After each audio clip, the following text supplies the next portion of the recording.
Would you like to hear a story for Naberus? One that I told my grandchildren when they were small.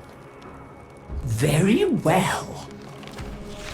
Long ago, in the Orokin days, a golden people lived in spoiled luxury.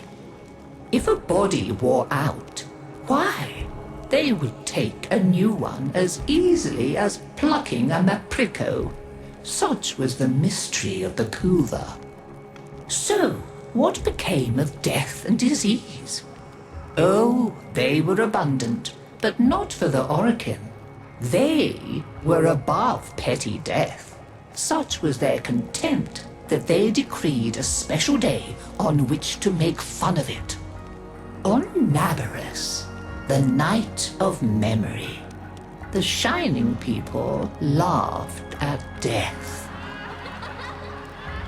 They dressed in costumes that recalled the old days of mortality. Skulls grinned, hallways guttered with demon lights. For one night, beauty was banished. Rot and monstrosity held sway. Now, on one very special Naberus, 3 pretty Orokin were bored, as Orokin so often were. Naberus no longer holds its magic for me, sighed one. Masks and costumes are for children, grumbled another. Why follow the crowd, mused the third. Are we not the very elite of the elite? Ha ha! Up, my Kissingtons, my luscious loves. Send for blue Kuva and hot lights. I have a sport that will mend all. And in the corridor, behind a curtain, a solitary silent girl heard them and said nothing. Then the 3 were very wicked. For what do you think they did?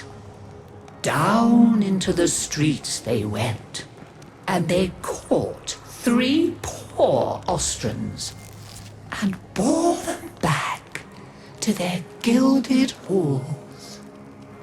One they peeled like a fruit and decked out with glassy splinters, and his naked jaws went chitter-chatter-snap.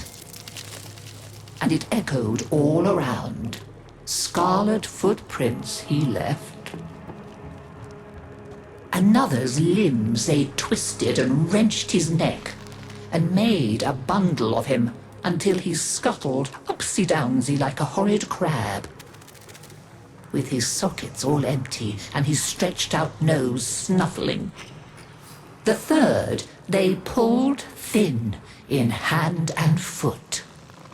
She walked spindly-wise on long tiptoes like a spider, and her entrails hung delicately down. She whispered, split-tongued and hissing as she went. Fine costumes we've made, chortled the 3 Orokin. Let us now try them on and visit our friends. What shrieking there will be! Oh, our names will live forever in the court for such a prank as this. Now, the silent girl brought them their blue Kuva, so they could take on these twisted bodies for only a short time before returning to their own. They drank and slept and woke in their 3 horrid forms.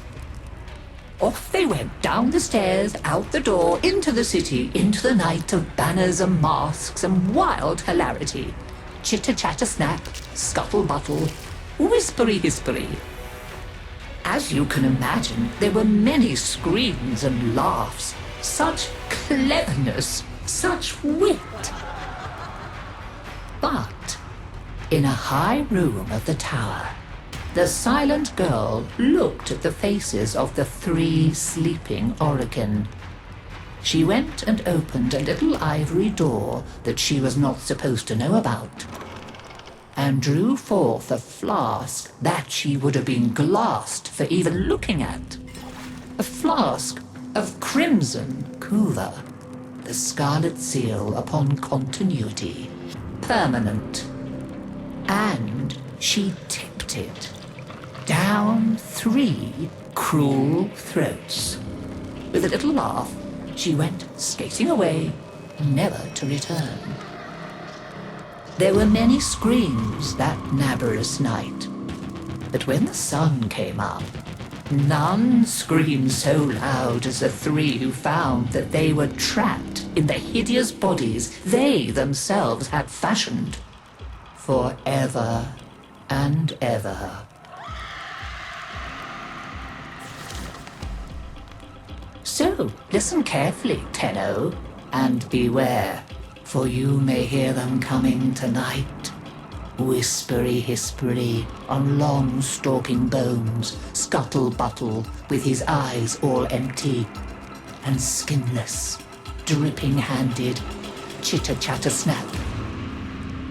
Happy Naberus!